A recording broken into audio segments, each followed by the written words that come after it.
What's up, y'all? Welcome back to another episode of In the Wild. I am your host, Rayshawn, and today we are going to talk about a special population of students, non-traditional students. Whether they are students who have families that they are supporting, starting school after that traditional age range, or maybe they served in the military or had a career and are trying to come back to school for a new chapter, or in this episode, we'll be talking about a new book if they choose to. It's going to be really good because we are talking to two very important people. First up is Stephanie Rolliston from Military and Veteran Services. She is their director, and she helps oversee all the support that we give to those population of students. And we have Heidi Blair from AU Online to talk a little bit about all the cool offerings for AU Online, since they're kind of still new to the university, but I don't think that they're new. But we'll hear from her and or both of these ladies about all the cool things that they do to support this population of students and all the value that they bring to the university community. So I hope you're ready, because here we go. Welcome, guys, to In the Wild. Excited to have both of you. Thank you. Yeah, to talk to me a little bit about your respective areas. Dr. Blair, we'll start with you. Okay. Can you tell us a little bit about AU Online and just what makes it unique compared to all of the online learning options that are out there these days? All right. Well, AU Online is new. We've actually been in existence since fall 2023. And really what we're striving for is to provide affordable options for military, and I know you're going to talk about that, Stephanie, but also for working teachers, people that are passionate about their careers, or maybe passionate about moving to a different career. So we are doing that at a really good price point with highest quality. We have the advantage of having researchers as our course developers and instructors, as well as very experienced practitioners. So I think those combinations of the return on the investment, the price, along with the quality and who you get to interact with within each course really makes us stand apart. I love that. And switching gears to you, Stephanie, what, I guess, inspired you to get into the work of supporting military and veteran students as well as their families? I'd worked in higher ed for a good while before I started working with the military population, and there was a need in my office for someone to be a school certifying official. So that's sort of where my support in military students started, and then it just sort of grew from there. I was a non-traditional student, but also first generation, so I sort of understood the path and the journey academically that many of the veterans had, but also military dependents. So it just grew into a passion, and I worked my way up the ladder, and I'm just delighted to be able to support students who sometimes are overlooked or are marginalized and just need that extra hand-holding. And how long have you been here at AU? I've been at AU for about 4 years. Nice. And Dr. Blair, you're still new to campus. I am. What was it like for you when you first came onto campus? Well, it's beautiful. So that's the first thing that hit me. And I came in March, so it was starting to turn green. I left Colorado to come here, so there was snow on the ground. So I stepped into Augusta, and I was like, ooh, this is nice. And it's just, there was a good feeling around the campus as I walked around, and the big trees, which Helene took a lot of, and people being friendly. I had grown up in North Carolina, and I had forgotten in my 30 plus years about the friendliness, the culture in Georgia, North Carolina, those areas. And I thought, this feels good. And then as I started to talk with people throughout my stay and heard them talk about it and their experiences, I thought, this could work. I love that, and we're happy to have you. Thank you. And talking a little bit more about AU Online, because I'm assuming that AU Online would appeal to a lot of non-traditional students who, for whatever reasons, feel like, hey, online will be more convenient or affordable or just a better fit for me. So what would you talk or say to a student that may feel like, yeah, online might be the better option? Well, I think if you're looking for flexibility and you're trying to balance work, most of our students work full time, you're trying to balance home responsibilities, and then you still want to go to school. And that's why I think online is such a good fit for those students. Also, in our programs, we really focus on connecting to the careers that either our students are in, our potential students will be in, or that they want to advance to. So the content is relevant, and it's taught, I mentioned earlier, it's taught by researchers, it's taught by practitioners. So I think it's a really good model. And often, students can use the work that they're doing in the course actually in their current positions, which is a plus. Yeah, for me, I recently got almost a year now, that I've had my master's degree, which I got online because I was like, I just feel like I'm too old to go back to class every day. And Stephanie, as you being a non-traditional student, how did you feel about being in class and being a non-traditional student? It was very different. You feel like you're isolated in that population. And I often hear that from veterans who say, well, I'm the only one in the classroom over 30 years old. But fortunately, we have an environment that's very comforting and welcoming to them. But as a non-traditional student, you do have a lot to balance. And there was a time when I said, well, online learning is for those, you have to be programmed that way. But truly, it just creates an avenue that might not be available otherwise. I did my master's degree and my doctorate degree all online. So it was a great way for me to advance academically that wouldn't have been possible for me to quit my job and go to a classroom. Especially key. If you're working a full-time job and you have responsibilities at home, whether it might be, children or just, helping care for someone else. Like going to classes can be tough. And what are, I guess, some misconceptions you think people may have about just online learning? I think that it's easy. I think that's a misconception. I think in the beginning, and still there's currently some institutions that advertise getting through quick. And we actually have 8-week terms, so we have graduates in a year, but their courses are rigorous. And not rigorous for the sake of rigor, but rigorous so that we are providing our students with what they need to be successful when they graduate, or to be successful right then when they're taking what they just learned into the field. So I think and I think the other piece is, and we're really striving in our courses, is students think they're not going to connect with anybody. And we really build engagement with the other students, engagement with the faculty into our courses. And we have student success coaches that are dedicated to our students, and they reach out to our students, seeing how they're doing, how's it going, do they need anything. So I think those are two myths that we're trying to bust. Do you experience that as well with your population of students feeling like they may struggle connecting on campus with those outside of, I guess, their group? Yeah, sometimes we do hear that especially from veterans, but we have a military resource center here on campus, as well as 2 military-focused student organizations. One is Student Veterans of America, and the other is Gold Star Family Organization. So that gives some community for those students to feel at home, but also to make friends outside of those populations. Yeah, and just going back to online learning for a second, because as someone who graduated with an online degree, I can definitely attest that just because it's online does not make it automatically easy. My professors definitely, or for my program, it was all project-based. So I was building websites and working on apps and all those behind-the-scenes digital things that I love, but at learning it was not necessarily the most fun at the beginning, because coding is not necessarily fun. But it definitely doesn't entitle easy pathway. And I guess going on further with our military and veteran students, what are some other resources outside of the student organization that you mentioned that they might find here on our campus? Some of the resources that we have, I think the one that I'm most proud of, which is really unique, is the availability of hotspots for our military students to check out.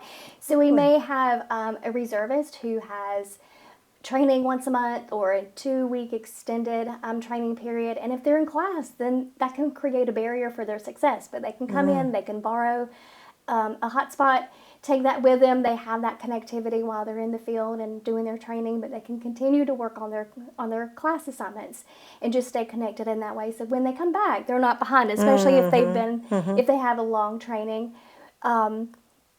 We also have a military resource center, which is really common in the university system, just a space for those military students to connect with one another.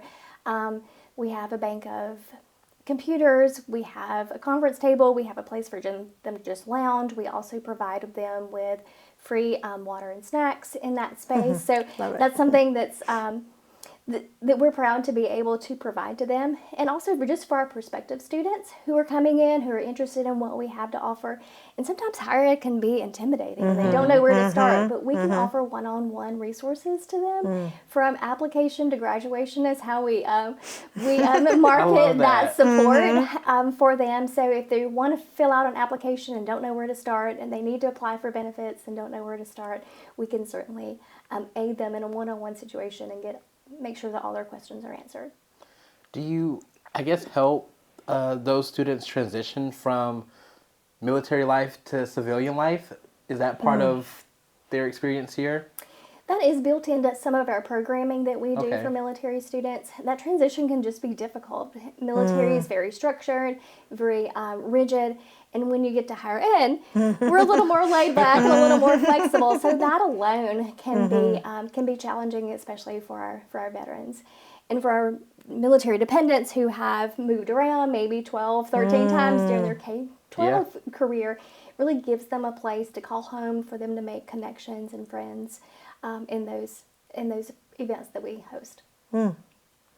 And going back to AU Online, since you guys are still relatively new, but I feel like because you guys have grown so much, I don't feel like you guys are as new as it seems.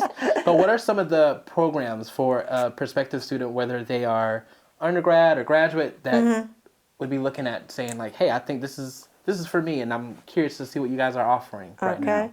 Well, building on the military support is we actually have a articulation agreement in Fort Eisenhower. Oh, nice. With the cybersecurity Cyber Center of Excellence for two of our programs. So what we're doing there is that they get professional training from their professional schools, and we translate that into graduate credits. Oh, wow. So that they can enter. We have two programs, one around intelligence, the other around information studies and security studies, that they can transfer that in, and so they don't have to take the full course load. So that's one way that we're supporting them. And then I forgot the rest of your question. Just other programs that might be interesting for them to know. Yes, well, we work with a lot with teachers. Our largest program is Masters of Education for our teachers, so to help them advance in their field. And we continue to grow as the needs of the university advance. We're very much about what does the university need, what kind of programming can we offer to help move the university's initiatives forward. So we have two bridge programs, which is also a good way for students who have got their bachelor's. They think they want to get into a master's program and they want to try to see what master's level is about.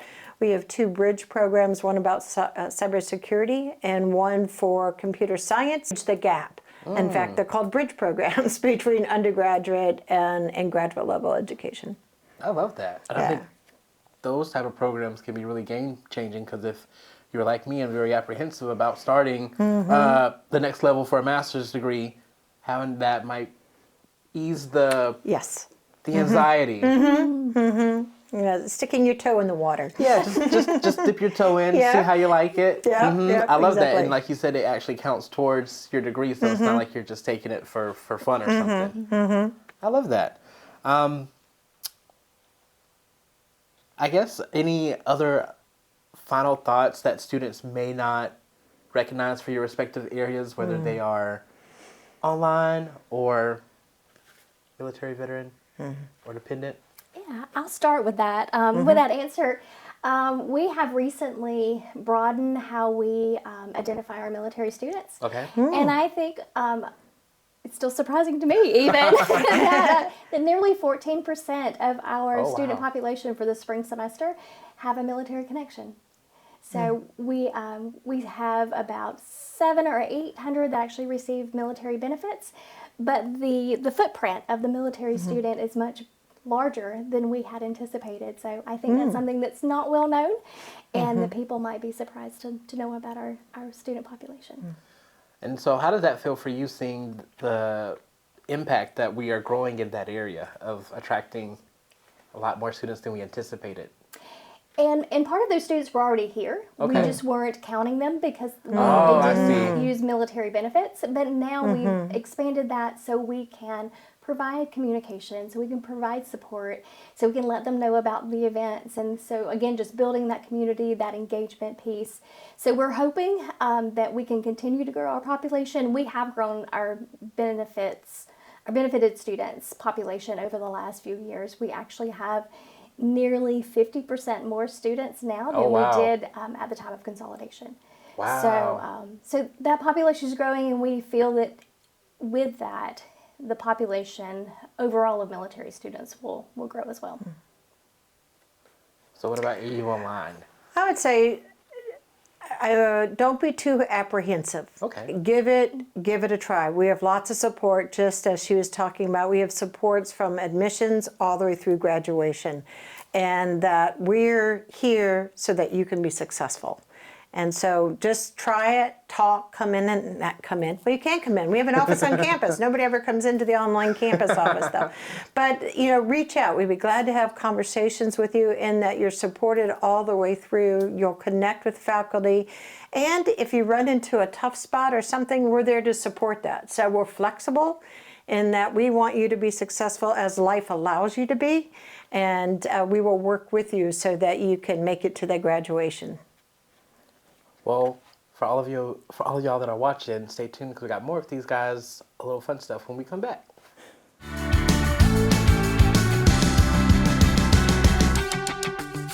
Hi, my name is Bethany, and I'm excited to share with you about the Center for Writing Excellence at Augusta University. The CWE is here to assist you with all things related to writing, speaking, and composing. We help with any kind of paper, ranging from your first-year English composition essays to lab reports. We also help with speeches and presentations for classes or outside events like conferences. Finally, we can also support you as you draft and revise multimodal assignments. These include things like PowerPoints, infographics, research posters, videos, podcasts, and more. You can come to the CWE for help at any stage in the composing process. We think some of the most productive appointments happen when students come before they've even started. During brainstorming sessions, we can review your assignment requirements, make sure you understand them, and then come up with a plan for drafting and completing the project. We provide feedback on drafts, help you with revisions, and help you understand professor feedback. Wherever you are in your process, we're here to help. So how does all this work? It's pretty easy. The CWE is completely free to students, and you can book up to one appointment per day during your time at AU. Sessions are typically one-on-one and last about 45 minutes. You can come see us in person or online. For online sessions, you can do a live video chat or opt to get written feedback from a consultant. The CWE is staffed by friendly peer consultants, mostly made up of AU undergraduates who have received training in the discipline of writing. We also have consultants who work with our graduate and professional students, as well as AU faculty and staff. The CWE is located on the Somerville campus in Algood Hall and on Health Sciences campus in Greenblatt Library. And of course, you can also meet with us online from wherever you're at. Learn more about the CWE on our website listed on the screen, and follow us on Instagram at AUG_CWE.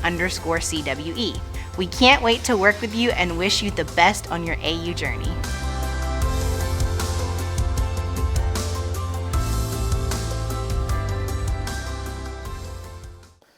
All right, thanks for sticking around with us for the second part of our conversation. But before we get into more questions, I have a fun little game that I want to play with you guys. So I have two paddles for you. Stephanie, you could pass one to Heidi. All right. And so we're looking at yourself. This game is called Pause Up, Pause Down. And I'm going to read a couple of scenarios that I want to get your insights or recommendations of. And if you like it, you'll give it a pause up. But if not, you'll give it the pause down. Sound good? All right, let's give it a go. So, first one, and I'm really curious to hear your responses for this one. Taking all online classes while working full time. Pause up. Both pause up. Okay. For those who are literally in that situation, I'm sure both of you guys have had experiences working with students who are working full-time jobs. Any thoughts there? I would just suggest our courses are 8 weeks. I would suggest when you're starting, don't double up on courses. I would suggest stepping into it so you can get 2 courses done in a semester. Okay. But just to get yourself a chance to get used to it and get your balance between life and work and school set, and then you can go and see if you wanted to accelerate that. Okay. And I would add to that you can do it. It's just a matter of figuring out all the logistics, that balance between work and life. It's not necessarily hard. It's just you just have to be very structured and very disciplined. For sure. Next one. Studying late at night instead of during the day.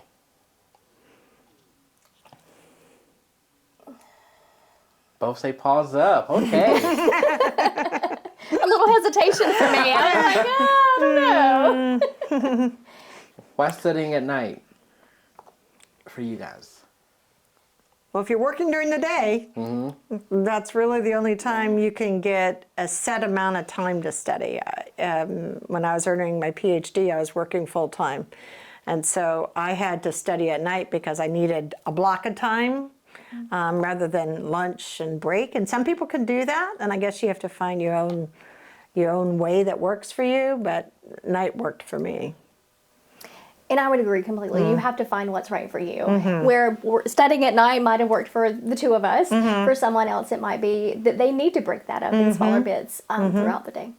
Yeah, for me, because I am an early bird, trying to stay up late at night, for me, it was almost pointless because it's like I'm not going to retain. Or working on projects, it's like, you're super tired, you just need to go to bed. Like I'm the one that needs his 8 hours. So I get it. So for me, it would be a pause down. You kind of already alluded to this one earlier, but taking a full course load right from the start.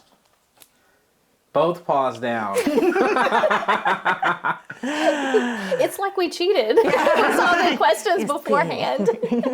Yeah, you're communicating with each other. But yeah, I think going to what you mentioned earlier, to kind of test out to see what you can handle first instead of going full throttle could be a little bit more helpful. And I would also say that this is your journey. So don't look at the person that's in the seat next to you, whether that's online or in class, and say, well, I'm not doing what they're doing. Their journey is different. You have to make it right for you and what fits you. And I think a component we don't think about is what the impact is on our families or those that aren't used to us being occupied at home or otherwise. So I think it gives them a chance too to adjust to, well, I'm going into my room now, I have to study kind of thing. So I think it gives everybody and that dynamic a chance to find its even keel.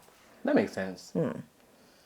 Next up, relying solely on recorded lectures without engaging with your professors. Both pause down. I can see that. I can see why. But yeah, thoughts to that one. The engagement is key. And veterans are more likely to engage with their instructors outside of the classroom time than other students. But you have to have that communication. The goal is not to be memorable, but the goal is to get what you need out of the class. And that will come with engagement with the faculty. And I think feel empowered to do that. Faculty want you to engage with them. Faculty want you to reach out to them. They want you to respond. They want you to ask questions. And so don't think, oh, I shouldn't ask that question. Go ahead and ask it in whatever format your professors allow you to do it, because they're there for you. That's their purpose. Yeah, and as someone who just started teaching this past semester, Yeah. Congratulations. Thank you. I get to teach podcasting. So my whole life is all that's about great. podcasting at this point. But yeah, I love it when my students, whether it's before class, via email, after class, and they're asking me questions about assignments or just concepts in general, because it shows that they care, that they're interested, and they're engaged. Exactly. Next up, choosing a shorter accelerated course over traditional semester-long courses. So you're like back and forth? Oh, there we go. So you gave it a pause up. Why did you give it a pause up? I think to be successful, or when you're successful, that's an instant boost to you being able to continue. I think when you're in a 6-week or 16-week class and you're unsure where you are, it seems to drag on. But when you're in an 8-week class, there's almost instant gratification. And I think that's helpful just to have the momentum to move forward. And I just think it's back to know thyself. Yeah. You know, and many online programs are only offered in 8 weeks. Most of our all of them are 8 weeks by default. We have a few courses that are heavy in programming and such that are 16 weeks. I just think, know thyself, try it on and see if it works for you. And that satisfaction, I mean, we've had, like I said, we had 90 students graduate after our first year. So awesome. Quickly they got through and they had that sense of accomplishment. Next up, and I guess for Stephanie, this is a little bit more towards you in your area, but using military experience to guide your career choices.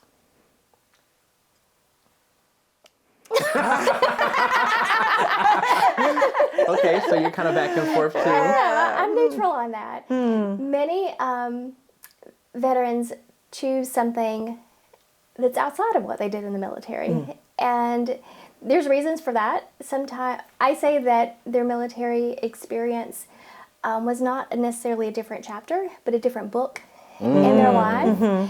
And they want to do something different. They joined the military for certain reasons. They accomplished that. They were successful in their mission, but they want to do something else. But I also think that the skills, the leadership, the adaptability, the resiliency is really not program specific. They can use those tools to be successful in any academic program, but many of them some of them do continue on the path that they had while in the military. They have that experience and may very well broaden their options for careers. That makes sense. Yeah.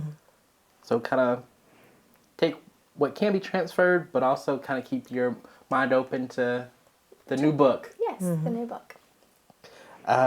Using social media groups to connect with other students. Pause up. Yep.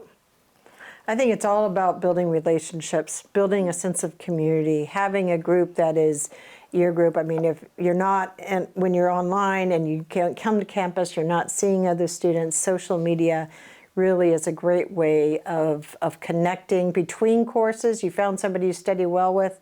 How can you keep that going? I think it's a good solution. And last one, balancing coursework with personal and family responsibilities without setting boundaries. Without setting boundaries? Without setting boundaries. Without setting boundaries. Yeah. Pause down. You made me question my answer.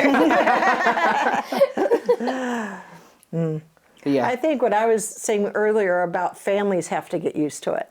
So you do have to set those boundaries, and it depends on what your living situation is. It may not even be family, it might be friends or just roommates. But you have to establish, now's my study time. Now, and how do you negotiate back and forward? And if you're going to study at lunch hours, you have to set that boundary. Let your coworkers know, I'm taking my lunch hour to study. That's not time where I'm choosing to chat. So I think setting boundaries is helpful. I agree. I think you made a great point earlier too, where your spouse or your parent, that might be the first time you're experiencing them having competing priorities, rotating priorities, new priorities, and so that's an adjustment for the entire family, like you mentioned.